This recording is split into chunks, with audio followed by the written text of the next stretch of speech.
L'Europe traverse l'une des périodes météorologiques les plus anormales de ces dernières décennies. Des chaleurs records à l'ouest du continent, de violentes tempêtes accompagnées de grêles, des tornades et des rafales en Europe centrale, des incendies de forêt au sud. Tout cela se produit simultanément. Nous avons passé en revue des dizaines de prévisions récentes, de bulletins météo et d'alertes. Et pour être honnête, les nouvelles projections n'inspirent pas l'optimisme. Voyons ce qui attend l'Europe dans les prochains jours. Quel système de tempêtes européen se déplace vers l'Est et quelle météo est attendue sur le territoire de la Russie et de la communauté des États indépendants? Quelles tempêtes se forment actuellement dans les océans et quels pays doivent-on se préparer? Nous allons analyser les données les plus récentes, ce qui se passe exactement, où la situation est la plus dangereuse et ce qu'il faut attendre dans les prochains jours. En Allemagne, en plein jour férié, la nature a réservé quelque chose que personne n'attendait. Le 4 juin, le service météorologique allemand a émis une alerte plusieurs heures avant le coup, avec une formulation très inhabituelle. L'atmosphère au-dessus du pays était chargée d'une énergie inhabituelle. C'est du langage professionnel. Mais si on le traduit en langage courant, l'air au-dessus de l'Allemagne était ce jour-là comme une corde tendue à l'extrême, prête à se rompre à n'importe quel moment. Et elle s'est rompue. La Thuringe et le Bade-Wurtemberg ont été frappés par des orages que les météorologues ont classifiés comme des supercellules. Il s'agit d'un orage organisé et rotatif, doté d'une circulation propre, qui peut durer des heures et se déplacer sur des centaines de kilomètres. Les supercellules sont précisément la principale source de tornades en Europe. L'expert Peter Hartmann a déclaré ce jour-là que les conditions pouvaient mener à des rafales de type ouragan et même des tornades. Ce n'était pas de la prudence excessive. Les rafales de vent en Saxe-Anhalt et en Thuringe ont atteint 105 km/h. Mais le pire s'est produit ailleurs. L'une des tornades a frappé là où personne ne l'attendait vraiment, en plein Rome. Le 3 juin, une tornade a traversé le quartier de la Conca d'Oro dans la capitale italienne. Des arbres centenaires ont été arrachés comme des allumettes. Des pluies torrentielles se sont abattues en même temps. La visibilité dans certaines parties de la ville est tombée à presque zéro. Dans le même temps, en Catalogne, au nord-est de l'Espagne, la protection civile a activé le plan spécial INUNCAT, le plan d'urgence contre les risques d'inondation. Ce plan est rarement activé. Les autorités ont appelé la population à ne pas s'approcher des cours d'eau. L'eau pouvait monter soudainement, sans avertissement. Voici pourquoi. Début juin, un vaste creux de basse pression s'est formé au-dessus de l'Atlantique. Simultanément, un anticyclone porteur d'air brûlant a commencé à se renforcer au-dessus de l'Europe du Sud. Entre les deux, s'étend une zone d'instabilité à travers laquelle les fronts orageux se succèdent les uns après les autres. L'atmosphère tremble littéralement sous l'effet de ce contraste thermique. L'air chaud et humide de la Méditerranée s'engouffre dans le flux atlantique froid, et c'est au point de collision que naissent les supercellules.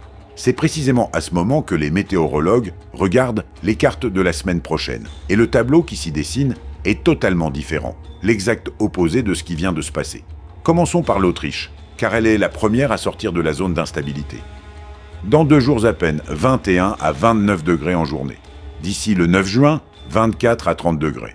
En l'espace de 2 jours, un écart de près de 15 degrés. L'Allemagne suit de peu. Jusqu'à la fin de la première semaine de juin, temps changeant, pluie, 15 à 23 degrés. Mais dès le 10 juin, le tableau change radicalement. L'anticyclone subtropical commence à s'emparer de l'Europe centrale. Et la température en Allemagne s'élance vers 30 à 35 degrés. Le sud-ouest du pays, le Bade-Wurtemberg, la vallée du Rhin, ces régions se réchaufferont en premier et le plus intensément. Au nord, un peu moins marqué, mais une chaleur prononcée tout de même. La Pologne, 28 à 32 degrés à partir du 10 juin.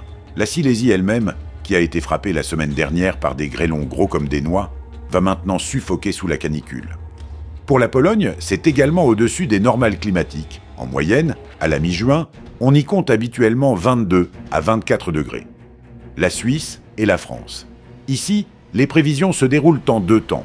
D'abord, un week-end de transition, le 7 juin, quand le front se retire et que le temps se stabilise.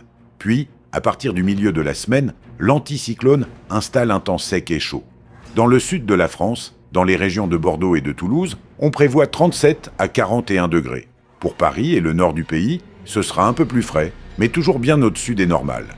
D'ici le 8 au 10 juin, le pic de la vague de chaleur est attendu sur la péninsule ibérique.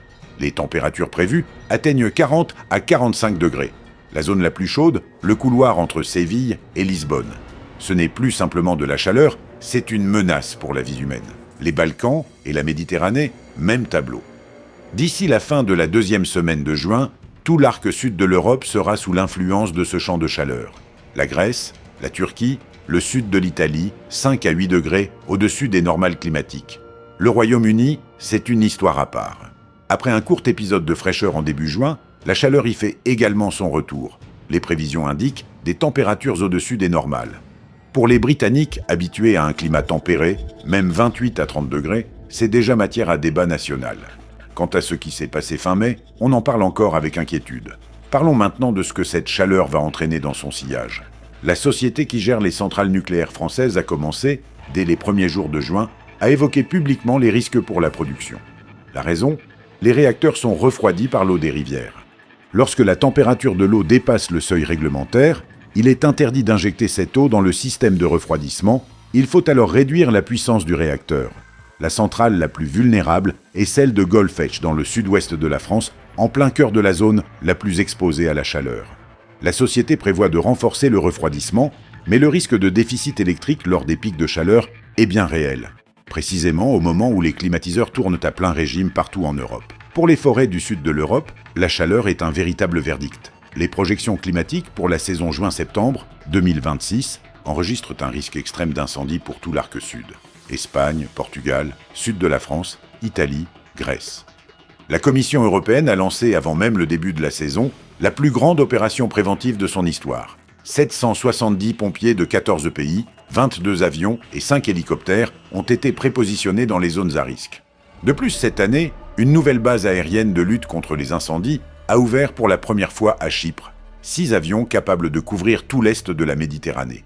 Pendant que l'Europe centrale sort de la zone de tempête et se prépare à la chaleur, les processus atmosphériques se déplacent déjà plus à l'est. Et le tableau qui se dessine là-bas est très contrasté. Commençons par ce qui plane actuellement au-dessus de la plaine de Russie. Le 5 juin, le centre d'un gigantesque cyclone nord-atlantique se trouvait au-dessus du golfe de Kandalakcha. C'est la partie occidentale de la mer Blanche. Le système s'étend sur presque toute la partie européenne du pays. Ce n'est pas un tourbillon localisé, c'est une structure à plusieurs niveaux, avec des pluies prolongées, des rafales de tempête jusqu'à 20 mètres par seconde et de la neige fondante au nord. Parlons maintenant du deuxième processus, qui se développe en parallèle. Le long d'une zone frontale quasi stationnaire allant de la côte de la mer Noire, en passant par l'Ukraine vers la Biélorussie, les modèles prévoient le développement d'une dépression ondulatoire. Ce n'est pas un seul coup violent, c'est une série d'épisodes pluvieux et orageux qui balayeront les mêmes régions encore et encore, du 6 au 9 juin. Pour le centre de la Biélorussie, les précipitations accumulées sont estimées à 50 à 75 mm.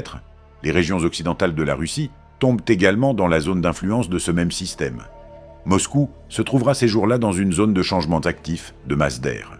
Mais dès la fin des 10 premiers jours de juin, un nouveau creux dépressionnaire issu du prochain cyclone atlantique commencera à pénétrer dans la région. Et de nouveau des pluies, de nouveau de l'instabilité. Pas de temps stable en vue, à part le sud de la Russie et la région de la Volga. Ici, les prévisions sont fondamentalement différentes. D'ici le milieu de la première décade de juin, la température dans ces régions franchira allègrement le seuil des 30 degrés. L'air y arrive d'Asie centrale, brûlant et sec. Et c'est là qu'apparaît l'un des scénarios prévisionnels les plus intéressants dont parlent les météorologues. D'ici le 10 au 12 juin, un puissant réchauffement est attendu au-dessus de la plaine de Russie, et il sera lié à la crête d'un anticyclone venant de l'Arctique. Cela paraît paradoxal, comment un anticyclone arctique peut-il apporter de la chaleur ? Le fait est que cette crête va capturer dans sa zone l'air qui s'est déjà réchauffé au-dessus de l'Asie centrale. En plus de cela, en périphérie du cyclone atlantique, de la chaleur commencera à affluer depuis la Méditerranée. 2 sources de chaleur vont converger simultanément au-dessus de la plaine. Selon les prévisions, d'ici la mi-juin, l'air brûlant percera jusqu'à 800 km au nord de sa limite habituelle, jusqu'à la ligne Saint-Pétersbourg-Vologda. Le nord de la Russie recevra une chaleur anormale, tout à fait inhabituelle pour cette région. Mais ce réchauffement a son revers. Le météorologue Alexei Safonov prévient, c'est précisément ce type de contraste. De l'air chaud, venant du sud, de l'air atlantique humide, venant de l'ouest, qui crée les conditions idéales pour la formation de supercellules. Celles-là même qui ont frappé l'Allemagne le 4 juin, avec des rafales jusqu'à 120 km/h et des tornades. Selon son analyse, vers la mi-juin, la région de la capitale pourrait tout à fait subir un violent épisode orageux, avec de la grêle, des vents de tempête et des pluies diluviennes, où la moitié, à 2 mois de précipitations normales, peut tomber en quelques heures. Pour l'Extrême-Orient, les prévisions sont distinctes et tout aussi préoccupantes. Un système cyclonique autonome y est actif. De fortes pluies, des orages et des vents de tempête sont attendus. Les températures restent basses, 13 à 20 degrés. Le tableau d'ensemble pour la Russie dans les prochains jours n'est pas simplement celui d'un temps changeant. C'est une collision active de masses d'air atlantiques et asiatiques, 3 systèmes cycloniques différents en même temps, de la neige au nord et de la canicule au sud, et un risque croissant de supercellules à l'approche de la seconde moitié de juin. Le pays qui occupe un 8e des terres émergées de la planète vit en ce mois de juin presque tout le spectre des scénarios météorologiques possibles, et ce, simultanément. Regardons maintenant vers le Pacifique. Dans la partie nord-est de la mer de Chine méridionale, une dépression tropicale s'est formée. Elle se déplace vers le nord-ouest. Selon les prévisions, elle va se renforcer pour devenir une tempête tropicale. Sous menace directe dans les prochains jours, Taïwan, l'archipel Ryukyu et les îles du sud du Japon. Les météorologues japonais suivent déjà le système en temps réel. Dans la partie est du Pacifique, un système distinct. La tempête tropicale Amanda s'est formée au sud-ouest de la péninsule de Basse-Californie et se déplace lentement vers le nord-ouest. Aucune trajectoire vers les terres n'est prévue. La tempête partira vraisemblablement vers le large. Mais sa périphérie apportera de fortes précipitations dans le sud-est du Mexique et en Amérique centrale dans les prochains jours. La raison de cette activité accrue dans ce bassin, la température de l'eau au large des côtes mexicaines, est 2 à 3 degrés au-dessus de la normale. C'est précisément ce qu'il faut pour que les cyclones se forment plus tôt et gagnent en puissance plus rapidement. C'est tout pour le moment. Nous vous tiendrons informés de la suite des événements. En attendant, retrouvez nos autres vidéos sur notre chaîne YouTube consacrée à d'autres menaces naturelles.